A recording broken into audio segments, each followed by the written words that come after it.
Hey guys, this is Cox and Bright Talk Kicky. Wanted to say thank you if you're watching this video for getting in here and just joining this community.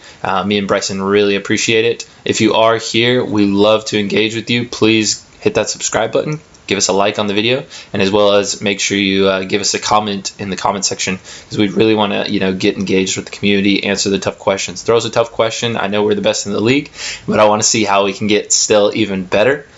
So throw us those tough questions and we'll field them and see what we can do and get that discussion, the good, deep discussion going. We like that kind of stuff. As you see this video, you're going to see that there's a bit of a lag with some of Bryson's audio. Couldn't figure out the connection quite right with him being in Florida and me being here. We're trying to get that worked out so we have a strong connection going all the way through. This week we just ran out of time, unfortunately. But, it's not too bad, so I appreciate your patience with us as we go forward with that. I think you'll still really enjoy the content, and we'll just get into the video now. Thanks, guys. Appreciate it.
Alright guys, welcome to another season of Cox and Bright Talk Kicky. If you've been with us for a little while, we did a small season, a couple weeks of a season last year. I think about 6 or 7 weeks. We were trying to cover the entire league, and we just realized, man, that was like a full-time second job. Both of us were in a transition period of switching careers as well, so it wasn't the best time for us. And so this time we were like, man, we want to come back, we want to do it again, but let's just do our guys. Let's just do our favorite team and focus on them. We'll touch on some other stuff around the league as well. But just so you know, that team is Atlanta United. And just so you know, before you say anything, you don't say, oh, that's convenient. Because we've been with them since day one. We watched their first game at Bobby Dodd. Who were they playing that weekend, Bri? They played the first game in Atlanta United history. They played the New York Red Bulls over at Bobby Dodd Stadium, Georgia Tech's football stadium, and they sold out the stadium. Yamil Assad, who now plays for DC United, he scored the first goal for Atlanta United, and that was a really cool experience to see Atlanta kind of show up, unite, and ignite the city for this team. It was really cool. Yeah. I mean, it was great timing for us. Both of us grew up in Georgia, good old Georgia boys. Bryson was actually my first friend in Georgia, so that was kind of cool. And, since then we won a state championship together in high school. He went and played at the next level. He played at Young Harris University. Actually, some of his teammates still play now in the USL. He made a lot of connections there doing all of that. And so, he knows some more people around the league than I might, but, we love the game. We love to keep up with it. And so we said, let's get together and let's just talk about the team with the great community that we have here. If you have any kind of MLS presence on Twitter, you know that the Atlanta United fans are very active on Twitter, so they're a lot of fun to engage with. And we just want to do a little bit more of that. And so, we're just going to, basically break down the changes from the offseason. There were some league changes as well, so we'll go over that a little bit and how that impacts our team. Mainly going forward, we're just going to focus around Atlanta United, everything about them and, the new coach and all that. And we'll obviously touch on the big stuff around the league, especially stuff that would impact Atlanta United in some way or another. So, specifically teams on the Eastern Conference side. The The reason you can't see Bryson is because he lives in Florida now. He continues to antagonize the Orlando City fans every single day for us, and so we are very grateful for that because absolutely screw them. But actually, props to them as well. Bryson said the little bit that he's been down there, man, he sees their purple jerseys all over the place. Pretty good following down there, huh? Yeah, good little fan base they've got going. I hate to say it, I don't like to brag Right. on Yeah. Orlando in any way, shape, or form. I will Never. say they do have a decent little fan base going, and I'm actually down closer to South Florida. I live in Fort Lauderdale. I still see a good amount of Orlando jerseys, but they are gearing up down there for Inter Miami FC starting up in 2020, so Yeah. that's going to be wild. Yeah. Yeah.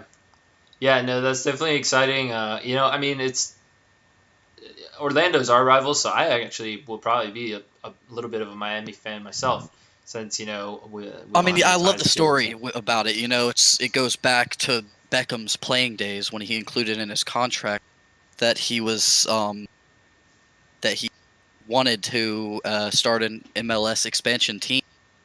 Um, so that's finally coming to fruition. So it's really cool to see him getting active and supporting soccer in the United States and in the MLS and growing this league. He's very responsible for that. He was the first big signing to come to the U.S. from overseas. So that's really cool to see this all how it Yeah. plays.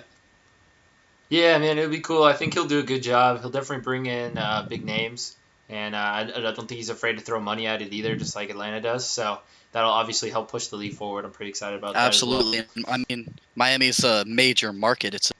It's a big stage. It's like Right. L.A. and New York. Players want to be in Miami. Yeah. So Yeah. yeah, it should be really interesting, and I like their whole marketing campaign they've got going, where they're very inclusive of all the fans. Their colors seem like they're going to be really cool, black and pink. Kind of got the Vice sort of Yeah. deal going on. Yeah. So that'll Yeah, be they're really buying into cool. that. Yeah, the little bit of neon that they usually do down there. I like it. I like it a lot. Along that same topic, get into it now a little bit for me. What you thought of our big market deals over the off season? All right, so mainly I guess we'll go over obviously the PT Martinez pick, the loss of Miggy, the addition of Pog, Yeah, Florentine Pogba, that's Paul pretty much it. Yeah. Pogba's brother. Yeah, that's pretty much it. And then we also have our MLS draftee. So we'll go over that a little bit too. But I guess we'll start off with the big one, Pete Martinez. I think that's a really good. Honestly, I don't remember what they said the transfer fee ended up being. It doesn't really matter, to be honest. But Yeah, I think it was like 12, that's something like 12, I yeah. think. I mean, obviously, it's important to replace Miggy, and he's definitely as dynamic as Miggy. At least as dynamic, could end up being more. Who knows? But he is different. I'm not saying he's the same player. I'm saying he's the same caliber. So that is going to change up the way we play and the way we build up on attacks, because Miggy was responsible for a lot of our transition especially into counterattacks, because of how quick he was with the ball. Not many Hmm. players can run at that pace that Miggy did with the ball. Yeah. So I'm not sure how. We'll have to wait and see a little bit with Pity Martinez. Obviously, we saw him in the first two matches of the Concacaf Champions League, and he was fantastic. He's right there in that center position, center role, just plays a little bit differently. So just as good as Mickey, but different. And we're going to find out more about that as the season goes on. What do you think? Yeah, I'm interested to see. He has a very different play style. I think he is a little bit better at keeping the ball. From what I've seen, the ball stays right on his foot. That thing's glued to his foot. So he is great over the ball. So far on free kicks, I'm pretty impressed that they look pretty good. You could tell, and we'll get into this obviously more as well, but Tata Martino, our incredible coach for our first 2 years, headed out for the Mexican national team job. Happy for him. That's a big job. And he should be pumped about doing that. And there's a good market there for development players, and so if they get a good coach under him that can control them, that could be a good thing for him. Obviously, we have a bit of a rivalry, U.S. versus Mexico as well. So, but I'm excited for him. It'll make me feel a little bit better for them. But what I was going to say with that is he really focused the entire attack around the ability that Miggy had, like you said, to just turn, accelerate, and get right down the field. And so a lot of our attack, I felt like, was very, very direct, straight at the other team. Let's get one or two guys beat in the midfield by Miguel, drawing the pressure to him because the defenders have to commit at that point. And then he plays the ball off either out wide to Gressel, who makes a great cross, or out wide to whoever else was out there, Tito or anybody, or he gets the slip on through to Joseph and he puts away goals like he does like every single game. So right, and I know we all want to see. Excuse me. I know we all want to see that relationship between PD and Josef flourish and hopefully reach the levels that him and Miggy had. But yeah, and I think he's like I said, he's different. So he's got the way he takes on defenders and the way he beats them is going to be a little bit different. Maybe where Miguel would look to go wide, he'll probably try to take on that defender. He's very confident with the ball at his feet, 1-on-1, even 2-on-1. Yeah. He's pretty squirrely getting in between those guys. So I think it'll be cool to see that. That's fans want to see that. Fans love to see the players taking on defenders 1-on-1. But Right. passing around is probably a little bit more valuable. But still, Yeah. And so along that line, you already touched on it a little bit. They played 2 games so far in the CCL, Concacaf Champions League, against Herediano. First leg, not so good. Second leg, looked a bit more true to colors. From what I could see, it looked like Pity is like a little bit of a stronger player. He's got a better leg. And so I felt like he had more of an ability to play those long looping crosses to the opposite field and stuff like that a little bit more effectively than Miguel did. Miguel usually kept it directly on the ground as much as possible and just kind of played within his lines and straightforward, as I was saying. So I think he brings a different dynamic. I remember one specifically in the second game where he just turned towards goal, but then realized pressure, received the pressure, turned away from it, and then just played a beautiful ball all the way to the opposite side to Gressel. And I don't remember exactly how it resulted, but I just remember thinking, wow, that's a look I don't think we got much from Miggy. So I'm interested to see, the different dynamics that he brings. And along with that, that transitions us kind of into the way that Atlanta, I think, is going to look very, very different in their tactics, in their approach, the way they go forward. Like we said, Martino went out and Frank De Boer came in. New guy in charge, and he's bringing a very different style. What do you think of that? Yeah. So this whole new formation, obviously, when I first saw it, I was kind of worried. And then after the first game of the Concacaf Champions League, I was more worried because that was a horrible display. But to be fair, we looked like a team just came out of preseason, and that was their first game, trying to figure out a new system. That's what we looked like. We weren't right on the road in a weird environment. Yeah. Right, and that's their first time playing internationally like that, so there were a lot of variables at play. But then the second game, we were at home, we were comfortable, we kind of had the system a little bit more down. De Boer switched up our midfield duo to Nagby and Remedy, dropped Jeff Larinowitz out of the starting line. So I think that changed a lot. Because Nagby and Jeff are much different players, much different physical abilities. But I liked that duo of Remedy and Nagby in the center. They were fantastic. And then obviously Gressel out wide was old faithful. Barco's showing sparks. Honestly, overall, haven't been impressed with it. But I think as more time passes, he's becoming more and more confident. Yeah. I'd like to see more of a... Sorry, go ahead. No, sorry. I thought you were kind of ending on that point. But anyways, with Barco, touching on that a little bit, I feel like, he's just...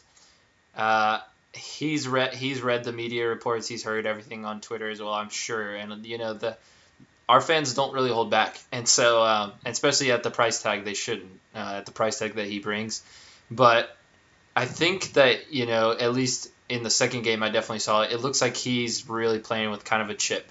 He's like, I am worth the money. I want to prove that I am. I didn't get the minutes I thought I would get on the team as I said, they made the run last year. I think he's kind of disappointed in the way it started, but it looks like he's responding in a way that's at least energetic and passionate. It looks like, but I'm interested to see how he actually plays tactically. In the second game, he was streaking forward a lot, making great counter opportunities, but that soccer IQ, that decision making, when it comes to taking a guy on, I feel like he was lacking just a little bit. He was really just going straight at it and trying to create himself a goal when he probably should have been playing it to Pity, playing it to Joseph a little bit more, and then trying to obviously maybe even work 1-2, get it back. So if he could get better on that, just like the correct distribution, I think the goals will come for him. But he did seem like, he was really trying to get that monkey off his back as quick as possible. Like, all right, let me get a goal so that people shut up for a second. And so right. It'll be interesting. I did think he played pretty well. Right, and I don't want to spend too much more time just going over Barco, but I will say one more thing.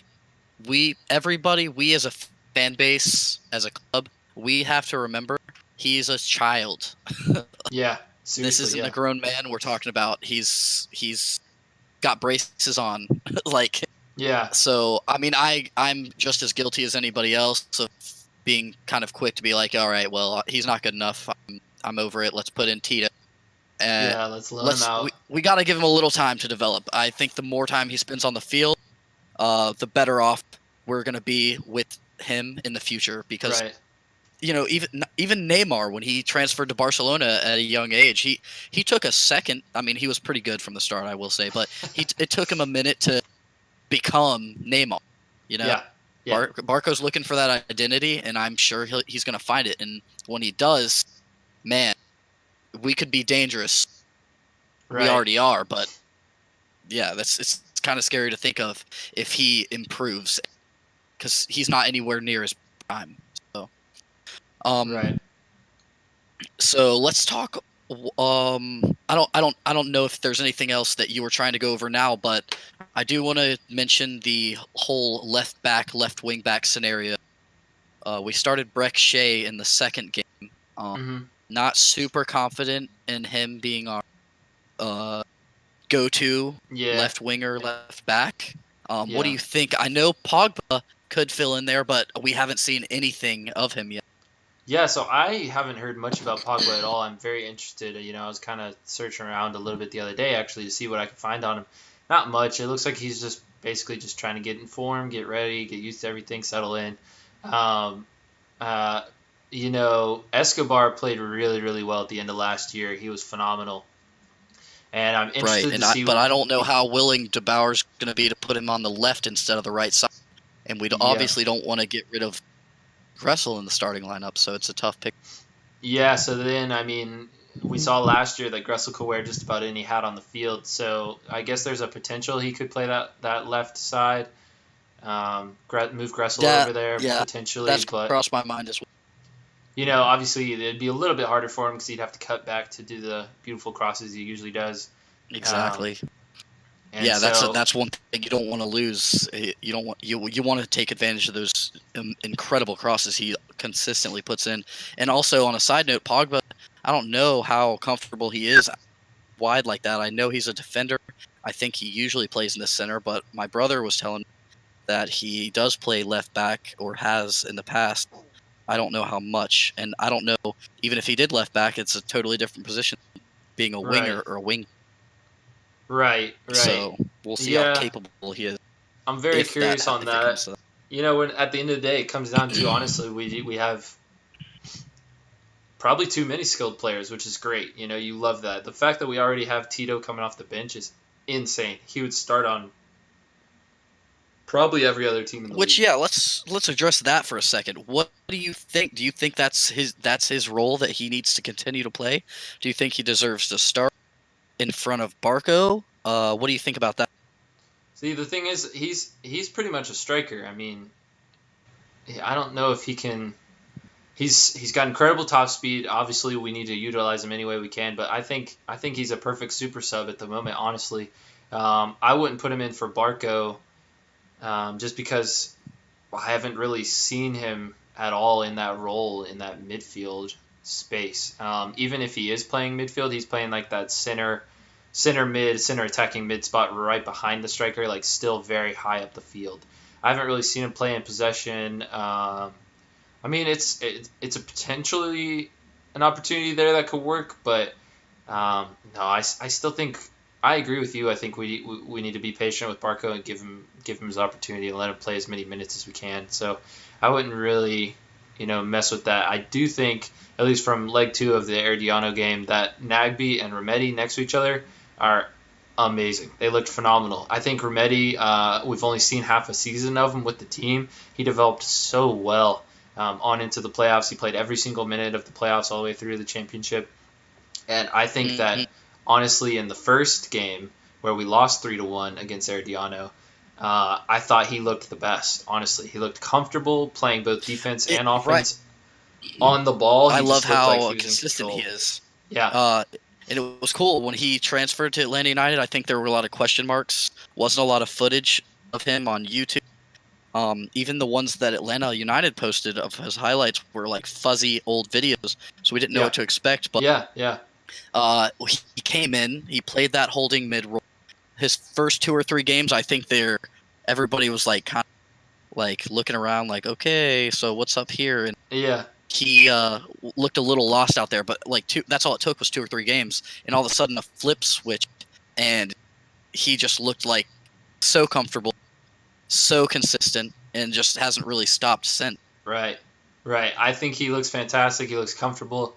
That's a good spot. On the Tito subject, I think he stays as a super sub. And on the super sub topic as well, I think that Jeff Larentowicz is a great option for a secondary, couple minutes here and there, come in the 70th. If Nagby's been running his ass off or whatever, and come in and play a little bit there. I think he's perfect off the bench as well. And of course, while we're doing this run in the CCL, it's good for him to hop in and out and keep our legs fresh. It's a great time to have depth. It's great that we're talking about the depth since we are in the process of playing through CCL and the beginning of the year. Go ahead. No, you're good. Go ahead, man. I do love our depth. It's kind of I feel like I'm hoping it's not giving De Boer too much of a headache picking the starting 11, because it's hard to do. Yeah. With who we have available. But I agree, I think he should continue to come off the bench. Maybe if we have to switch up tactics for a match or 2, he could start. But I'm worried about fitness for the whole season, him getting up in age. I do like the Nagby Remedi duo as of right now in the center of the park with this formation that De Boer has us playing.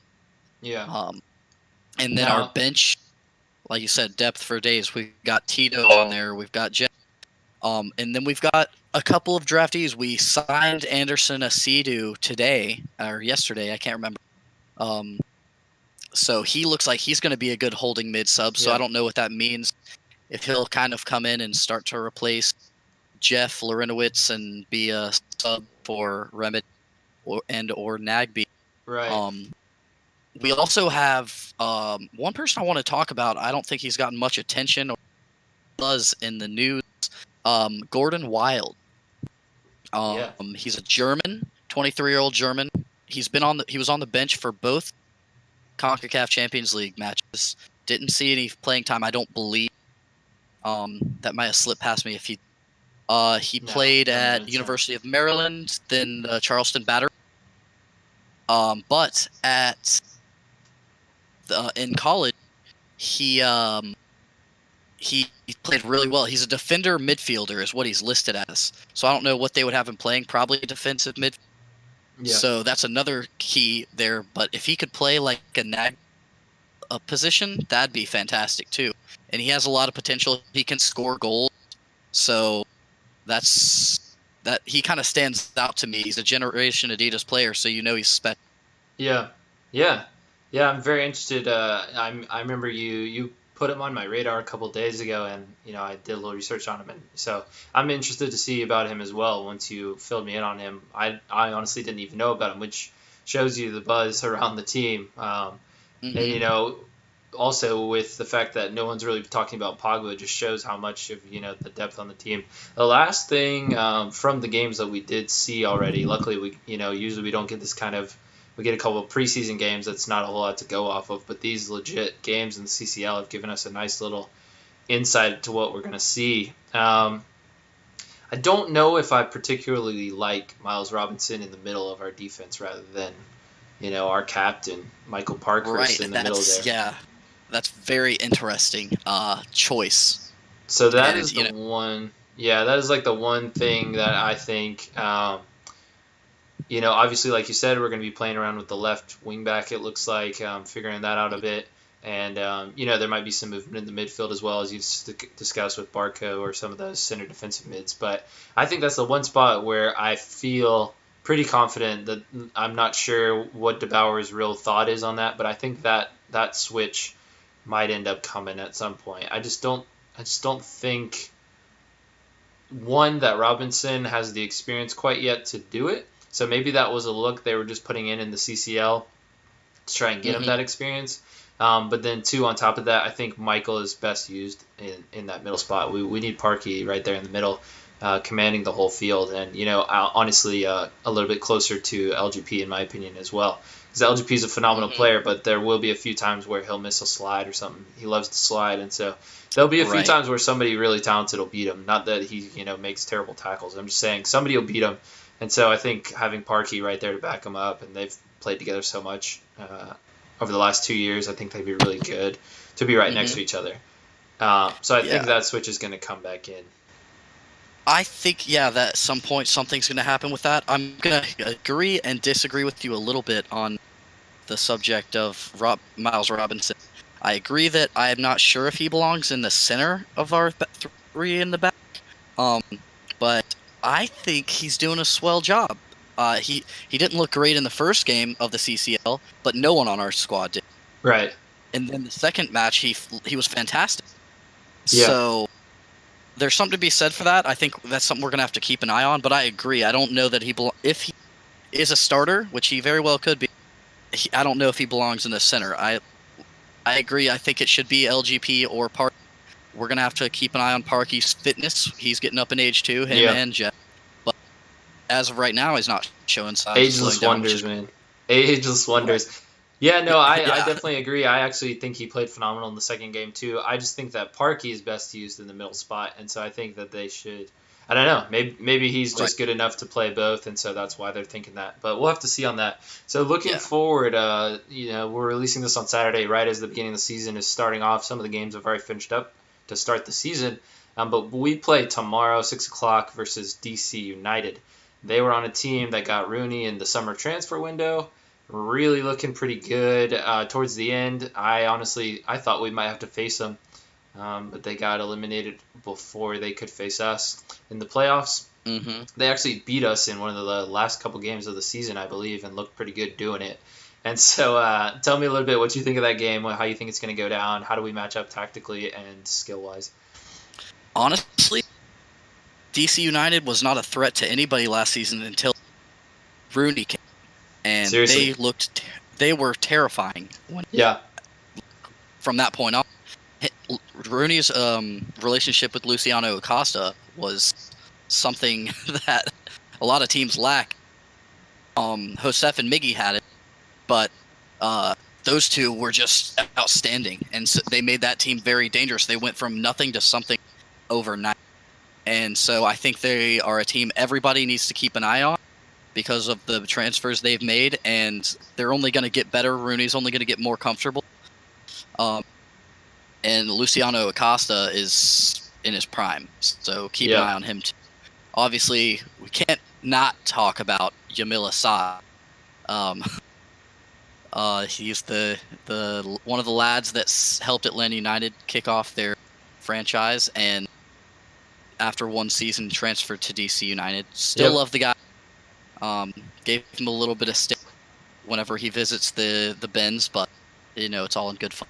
Right. Yeah, and on top of that, they got Bill Hamid in goal. I think he's a great goalkeeper. I think he's got kind of a chip on his shoulder. Apparently, he really felt like he should have been called up to the U.S. national team boot camp, over the winter break, and so I think he's playing with kind of a chip on his shoulder. He's got something to prove. I think he'll play well. On that same topic, this shows how good Acosta could be. He almost got picked up by PSG during this Neymar injury period.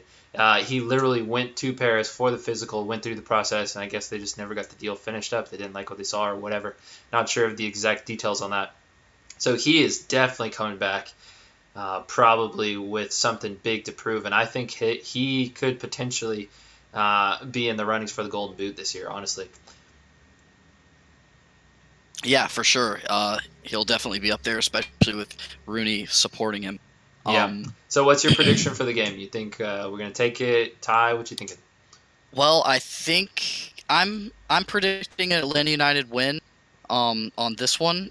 I think it'll be close. I don't think it's going to be a blowout. Right. Obviously, because we have a lot of attacking power, I'm not super confident in DC United's defense. They didn't do bad last season, especially towards the end. They kept games close, but I'm not sold yet. So, and with the attacking power we have, it's no match. But at the same time, with this new system, it's going to be really hard to handle Acosta and Rooney pulling strings. So that's something that we're going to have to get into the game and figure out what's going on within the first 15 minutes and lock it down. Yeah. I mean, honestly, the first leg of the CCL for Atlanta is kind of telling of, I think, how it might go for DC United as well. It just takes a little while to get into that rhythm. And honestly, I was thinking, oh man, Atlanta's going to play on Thursday, then play on Sunday. That's going to be tough for them. I honestly think it's going to be great for us.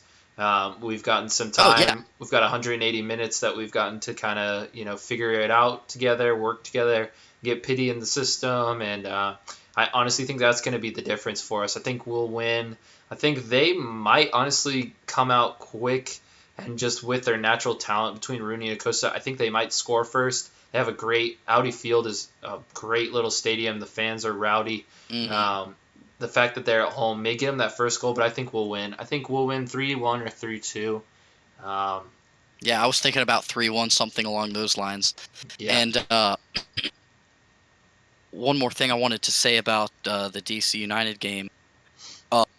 Atlanta United's also got the momentum going already. We came back against Herediano in the Champions League, and our boys are flying. Our fans are super excited about it. So, we've already got 2 games under our belt, and that's huge. Right. And especially against a team that has 0 so far. So I think that's a game changer.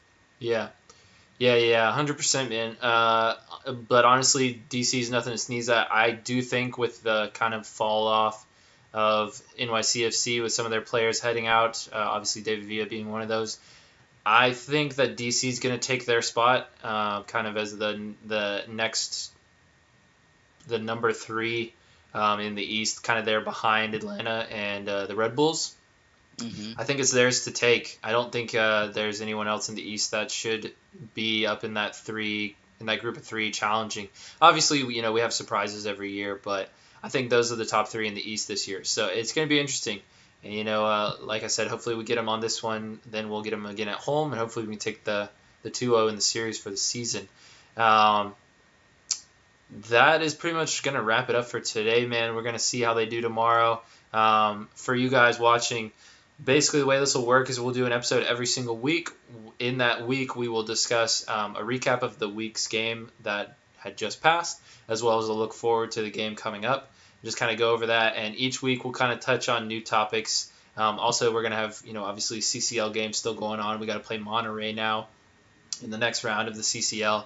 And so we'll be going over that as well. But anything that you, as the listeners or whoever's watching, wants to talk about, just you got to let us know, and we are very happy to open up that discussion. We want to talk about whatever you guys want to talk about, and like I said, we love the Atlanta community. That's partly why we're doing this. So we're happy to open it up to anything we want to talk about on that. You can go to our Twitter, Cox and Bright Talk, twitter.com/Cox and Bright Talk. We're also going to have a podcast going up on our website pretty soon, probably in the next few weeks. But for now, if you're watching this, you're watching on YouTube. And so feel free to comment in the comments below as well, and we will discuss anything and everything in there as well. And we are very quick to comment back, so feel free to open up those discussions, guys. Anything you want. Brian, anything else you want to say? I love arguing, so pick a fight with me on Twitter. Brian doesn't is have to never wrong, ever. Ever, never. And Cox even if he is like, could be potentially wrong, he will argue you until he's right. Yep. So yep. You'll win. Join my side, or you'll join my side, or we'll never stop. That's what's gonna happen. Yeah. So yeah, pick a fight with me. I love to argue with you guys. It'd be great. Join us on the good entertainment for everybody else. Yes, sir. Yes, sir. Join us on the Twitter tomorrow at 6 o'clock. We'll be on there live tweeting as the game goes on, and that goes for pretty much every game as the season goes forward. Definitely hit us up on there, and we'd love to talk to you. And let's see if the lads can get a win to start the season. Go Atlanta. All right. Cheers. See you guys. It didn't freeze.